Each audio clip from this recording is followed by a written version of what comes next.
Welcome back once again to online class. Today we are going to start electric current. जैसा कि हम लोग जानते हैं air current, water current, as air flows in our surroundings, it constitutes current, that is air current. As water in river, ocean, pond flows, it constitutes water current. Similarly, electric current. What is electric current? When charges flows in a wire, it constitutes electric current. When charges flows in a wire, it constitutes electric current. How does charges flows in a wire? A question arises in this topic. We are going to deal these type of question. So first of all, we should know how charges flows.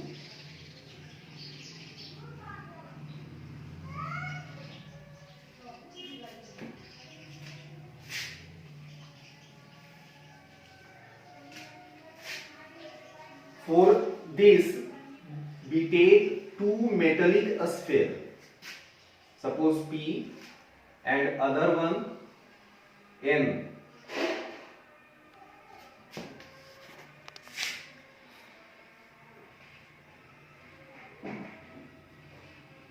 When a positive charge is taken from B to A,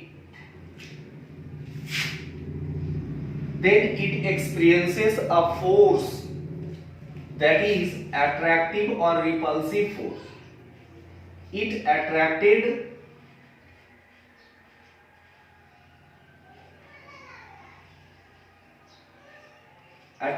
towards the metallic sphere N and get repelled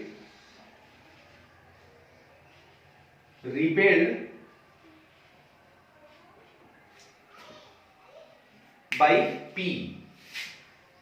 Here we come to conclusion that when a positive charge from B to A, it get attracted by N due to negative charge on this sphere. इस sphere पे negative charge होने के कारण positive charge और N sphere के बीच एक attraction force लगता है, जबकि इस पे पॉजिटिव चार्ज होगा तो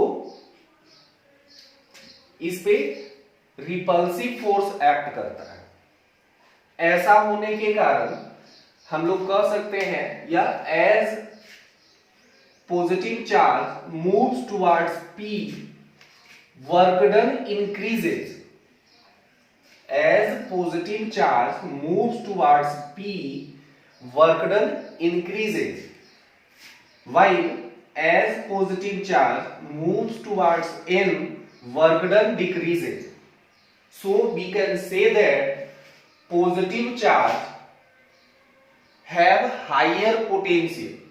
Positively charged sphere or object or particle have higher potential, but negative charge has lower potential. Beyond this, when we take a conductor,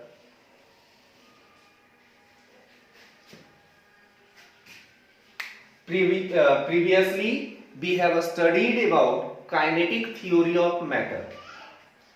According to kinetic theory of matter, matter consists of infinite number of particles which are continuously and randomly are in motion.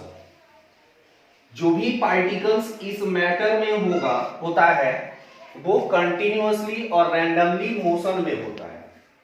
अब यदि हम लोग इस matter को suppose करते हैं तो ये छोटे छोटे पार्टिकल से बना होगा, इस तरह के पार्टिकल से बना होगा और इन सारे पार्टिकल्स के बीच एक फोर्स लग रहा होगा जो कि इन सारे पार्टिकल्स को एक साथ बांधे हुए रखता है।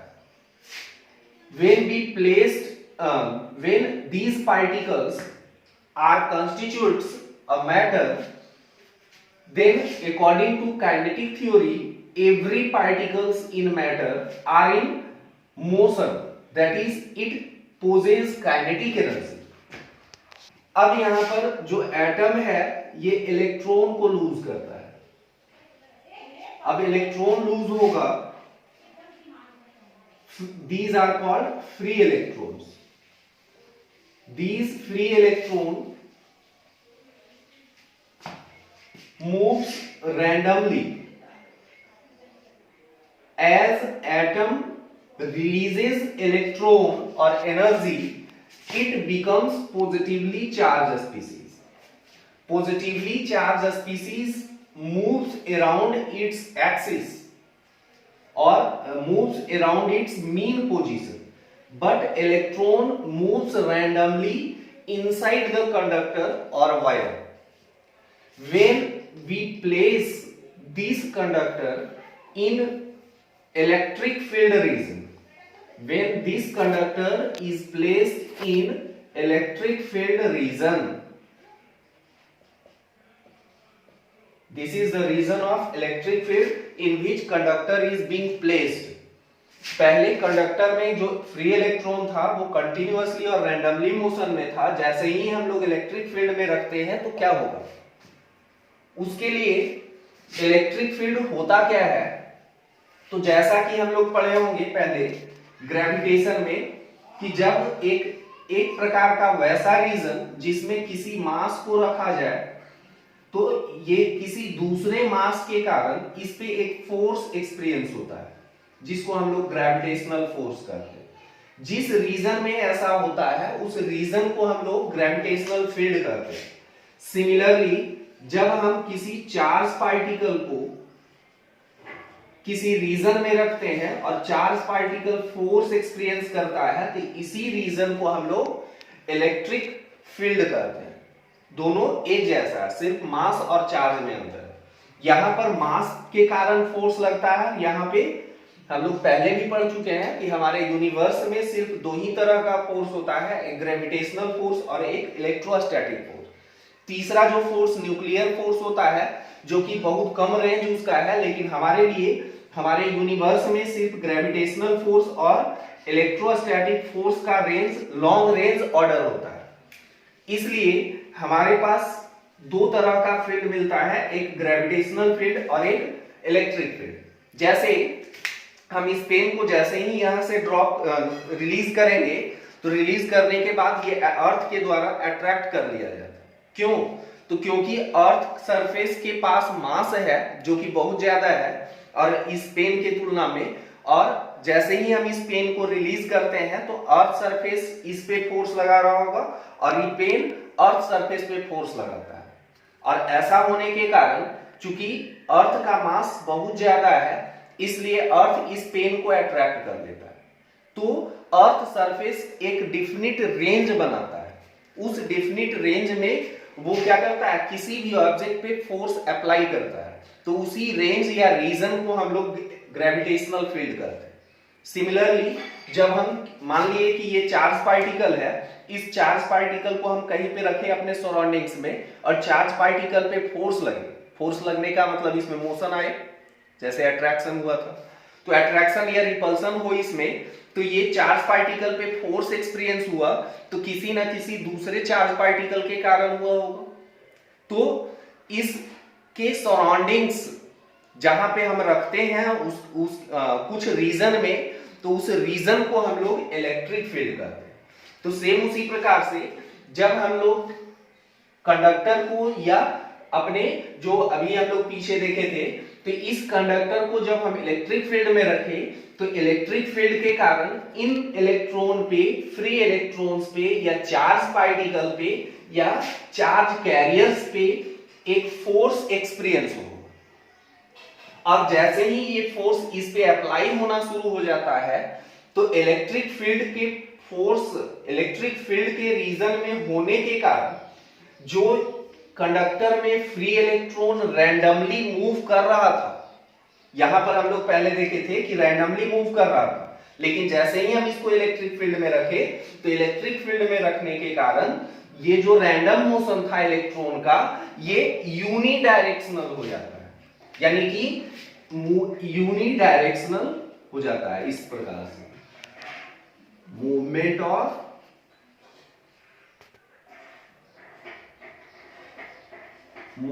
ऑफ इलेक्ट्रॉन किसके कारण क्यों होता है, कैसे होता है?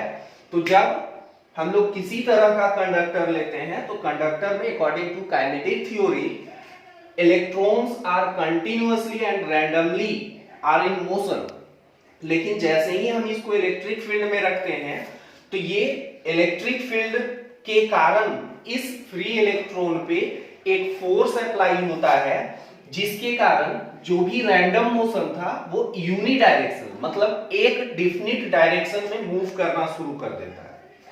और यही जो मोशन ऑफ इलेक्ट्रॉन होता है इस प्रकार से चार्जेस फ्लो करता है। इसके पहले वाले एग्जांपल में हम लोग देखें कि जब किसी पॉजिटिव चार्ज को लिए, positive charge is taken from B to A, तो जब हम पॉजिटिव चार्ज लिए तो यहाँ पे पॉजिटिव चार्ज पे दो तरह का फोर्स लगा, एक अट्रैक्शन और एक रिपल्सन। तो यहाँ पर जो अट्रैक्शन और रिपल्सन फोर्स लगा तो फोर्स लगने के कारण यहाँ पे वर्क डन आएगा। तो यहाँ पर वर्क डन से हम लोग देखें कि जो VA minus VB is positive, जब पॉजिटिव आया यानी कि VA जो होगा वो ज्यादा होगा, VB क्या होगा, ज्यादा होगा, VA ज्यादा होगा VB के तुलना में। इसका मतलब साफ है कि potential at P is greater than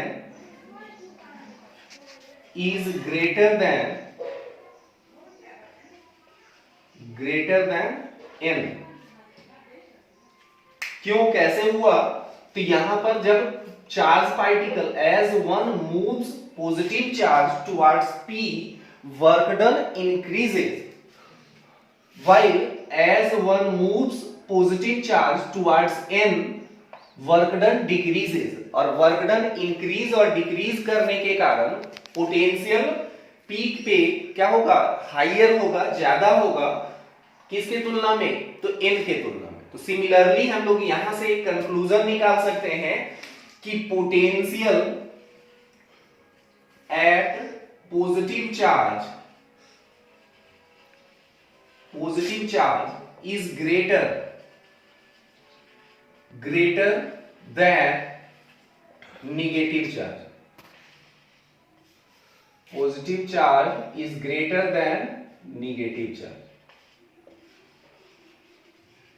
ये पहला एग्जांपल में हम लोग गेन किए थे, और दूसरे एग्जांपल में हम लोग देखे कि जब इस पे किसी तरह का फोर्स लगाया गया तो यहाँ पे एक और चीज आता है कि जो इलेक्ट्रॉन होता है उसका वेलोसिटी चेंज करेगा। अब जैसे कोई ऑब्जेक्ट ले लें और ऑब्जेक्ट पहले से भी वेलोसिटी से मूव कर रहा होगा, और जब कोई उस पे फिर से फोर्स लगाना शुरू कर दे, मान लीजिए कि एक फोर्स लगाए तो ये वेलोसिटी क्या होगा, इंक्रीज करेगा। तो उसी प्रकार से यहाँ पर इलेक्ट्रॉन के पास, चूंकि इलेक्ट्रॉन का मतलब ही होता है एनर्जी, और इलेक्ट्रॉन रैंडमली मूव करता है, तो इलेक्ट्रॉन रैंडमली मूव कर रहा होगा, और जैसे ही फील्ड में रखते हैं तो फील्ड के कारण इलेक्ट्रॉन पे फोर्स लगा होगा, और जैसे ही फोर्स लगेगा इलेक्ट्रॉन का एनर्जी और इंक्रीज करेगा। यही होता है कि जो रैंडम डायरेक्शन था वो यूनिडायरेक्शनल हो जाता है। तो इस प्रकार से किसी भी कंडक्टर में इलेक्ट्रॉन या फ्री इलेक्ट्रॉन्स या चार्जेस या चार्ज कैरियर्स का फ्लो होता है। अब यहां पे जब हम लोग फ्लो ऑफ चार्जेस को ऑब्जर्व करते हैं, तो जब हम लोग यहां देखें तो पोटेंशियल जब हम B को इधर ले जाएंगे, तो जैसे जैसे B के टुवर्ड्स लेते जाएंगे तो P के टुवर्ड्स, तो B को पॉजिटिव चार्ज को जैसे ही P के टुवर्ड्स ले जाते हैं तो पोटेंशियल इंक्रीज और डिक्रीज करेगा। पोटेंशियल हायर होगा P पे, लोअर होगा, तो बीच में तो कम या ज्यादा होगा। तो for a constant potential be use cell और बैटरी। जैसे कि घर में हम लोग टॉर्च को जलाने के लिए हम लोग बैटरी का यूज करते हैं, या घर में इलेक्ट्रिसिटी के लिए हम लोग इन्वर्टर का यूज करते हैं जिसमें एक बैटरी लगा होता है, तो वो क्या प्रोवाइड करता है, हम लोग को कांस्टेंट पोटेंशियल प्रोवाइड करता है। तो कांस्टेंट पोटेंशियल के लिए हम लोग क्या करते हैं, सेल या बैटरी का यूज करते हैं। और सिमिलरली एक चीज हम लोग यहाँ पे सीखे कि किस तरह से चार्जेस का फ्लो किसी भी कंडक्टर में या वायर में होगा। तो चार्जेस पॉजिटिव चार्ज का पोटेंशियल ज्यादा होगा, निगेटिव चार्ज का पोटेंशियल कम होता है। सपोज अब यहां पे चार्जेस किस प्रकार से फ्लो करता होगा, consider a wire connected to a cell.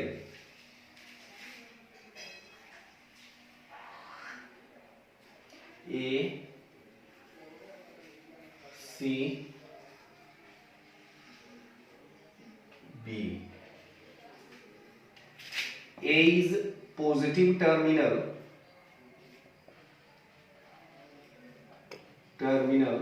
while B is negative terminal.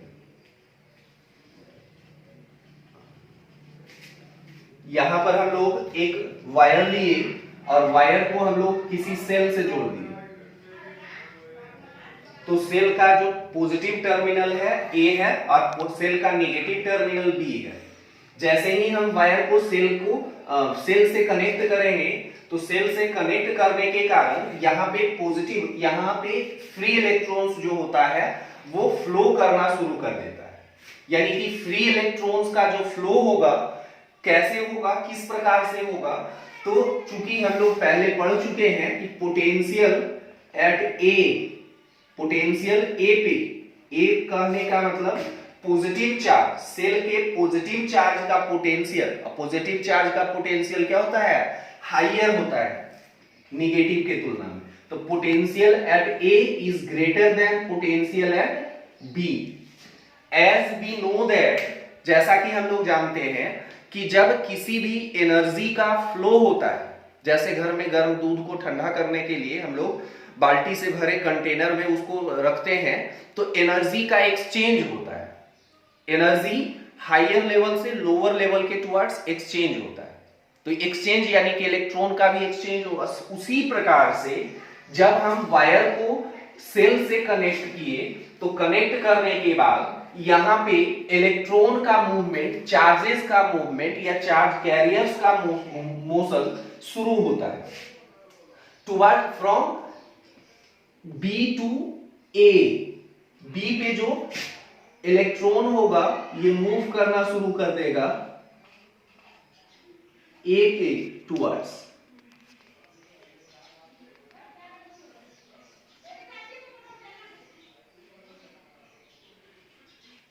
पुनः इस प्रकार from lower level to higher level. As the electron starts moving from negative terminal by passing through C, it comes to the positive terminal, that is A, and enters inside the cell. Inside the cell, chemical reaction resists the, it continues the flow of electron या charges. B पे negative terminal से electron सी से होते हुए ए positive terminal पे आता है और पॉजिटिव टर्मिनल से सेल के अंदर, सेल केमिकल रिएक्शन के द्वारा सेल के अंदर इलेक्ट्रॉन को निगेटिव टर्मिनल तक मूव कराया जाता है। और जैसे ही निगेटिव टर्मिनल पे आता है तो यही प्रोसेस कंटिन्यूअसली होते रहता है। तो यहां पर जो मूवमेंट ऑफ इलेक्ट्रॉन है ये एक प्रकार से कंटिन्यूअस फ्लो ऑफ चार्जेस है, जिसको हम लोग ऑब्जर्व कर सकते हैं इस एग्जांपल या एक्सपेरिमेंट में। तो जब जैसा कि हम लोग ऑब्जर्व करते हैं कि जो फ्री इलेक्ट्रॉन्स का मोशन है वो lower potential, that is negative terminal, negative पे लोअर पोटेंशियल होता है और निगेटिव से पॉजिटिव के टुवर्ड्स, यानी कि lower potential to higher potential movement of electron या मोशन ऑफ इलेक्ट्रॉन होता है। Low potential to high potential, याद रखना। अब यहां पर जब मोशन ऑफ इलेक्ट्रॉन होता है तो इसी मोशन के अपोजिट हम लोग करंट के डायरेक्शन को सपोज करते हैं। जो मुख्य टॉपिक है हमारा आज का वही है इलेक्ट्रिक करंट। तो यदि चार्जेस के फ्लो को हम लोग समझ पाए, समझ सके होंगे तो करंट भी समझ में आ जाएगा।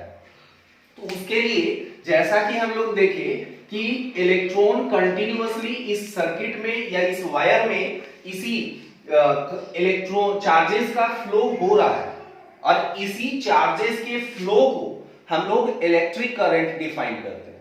इलेक्ट्रिक करंट का जो डायरेक्शन होता है वो इस मूवमेंट ऑफ इलेक्ट्रॉन के अपोजिट, ये जो डायरेक्शन था ये मोशन ऑफ इलेक्ट्रॉन है, motion of electron and direction of current. अब कोई कहे कि ये जो डायरेक्शन ऑफ करंट है ये अपोजिट क्यों होता है, तो ऐसा मान लिया है जो कि हम लोग हायर स्टडीज में पढ़ेंगे। तो यहां पर सिंपली हम लोग कह सकते हैं कि the direction of current is conventionally opposite to the direction of motion. Current का जो डायरेक्शन होगा वो कन्वेंशनली इलेक्ट्रॉन के मूवमेंट के अपोजिट होता है। यही कारण है कि हम लोग पहले फ्लो ऑफ चार्जेस पढ़े, अब यहां पर हम लोग इलेक्ट्रिक करंट को डिफाइन कर सकते हैं। कैसे? The movement of free electron, the movement of free electron और चार्ज कैरियर्स और electric charges per unit time is defined as electric current. Simply we can define the rate of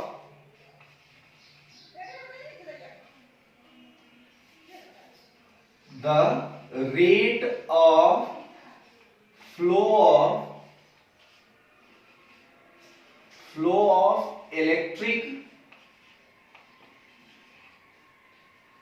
charges, rate of flow of electric charges is defined as electric current, or in other way we can also define the flow of charges per unit time to a given cross sectional area। किसी भी area से जब charges का flow होता है तो उसी flow के रेट को हम लोग इलेक्ट्रिक करंट डिफाइन करते हैं। मैथमेटिकली वी कैन राइट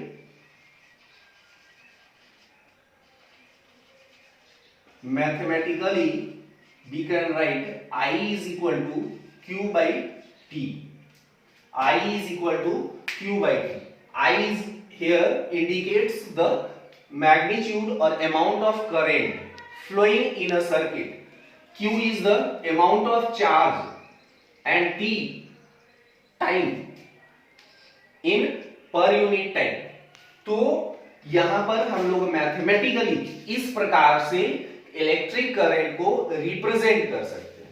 यहां पर जो यूनिट फॉर्मूला आया I is equal to Q by T, flow of charge per unit time.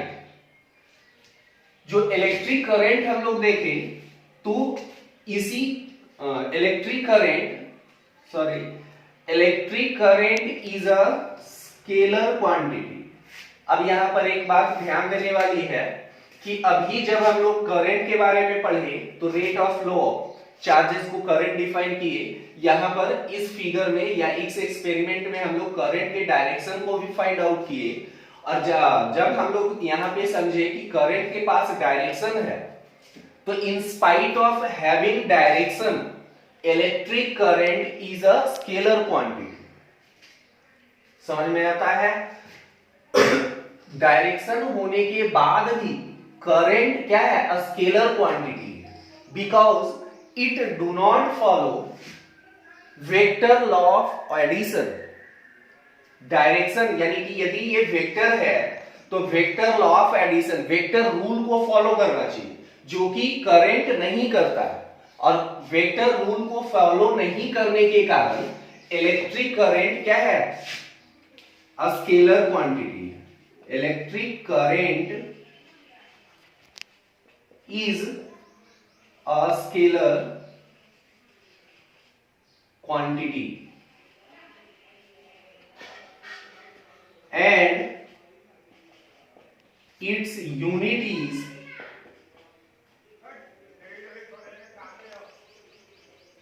ampere. Its unit is ampere indicated by A. ध्यान रखना, करंट स्केलर क्वांटिटी है, ना कि कंफ्यूज करना। डायरेक्शन भी तो है, तो ये वेक्टर होना चाहिए। डायरेक्शन होने के बाद भी ये स्केलर क्वांटिटी है। क्यों? क्योंकि वेक्टर लॉ ऑफ रूल को, वेक्टर लॉ ऑफ एडिशन को या वेक्टर रूल को फॉलो नहीं करता है, और वेक्टर रूल को फॉलो नहीं करता है, दैट मीन्स करंट क्या है? स्केलर क्वांटिटी है। अब जब हम करंट के वैल्यू को कैलकुलेट करेंगे कि किसी भी सर्किट में कितना अमाउंट ऑफ करंट फ्लो कर रहा होगा, तो उसके लिए हम लोग यूनिट एम्पियर का यूज करते हैं। तो unit of current is ampere. Start from above equation I is equal to, हम लोग Q के जगह पे प्रीवियस क्वांटाइजेशन ऑफ चार्ज वाला फॉर्मूला रखेंगे, NE/T, since Q is equal to NE, that is integral multiple net amount, integral multiple of charges on electron. तो these are the formula which we are going to use to solve the numerical problem. Calculate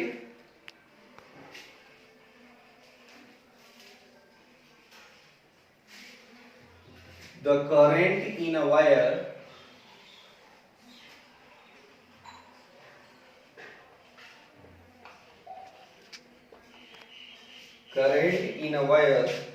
if 900 coulomb of charge, 900 coulomb of charge passes through it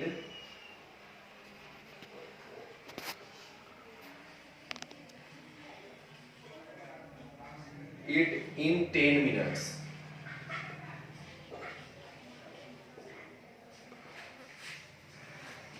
As we have studied earlier, I is equal to Q by T, यानी कि rate of flow of charge. तो here we have to calculate the amount of current flowing in a wire if, कब? जब हम wire में 900 coulomb of charge, यानी कि Q is equal to 900 coulomb of charge passes through it in 10 minutes, that is time is equal to 10 minutes.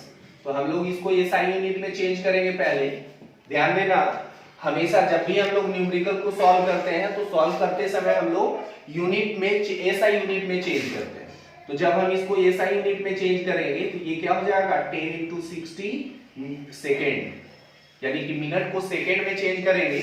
अब हम लोग I is equal to Q by T, तो Q 900 and 10 into 60, 0 से 0 cancel out, 3 3 जा 9 and 3 2 जा 6, यानी कि 3 by 2 मतलब 1.5।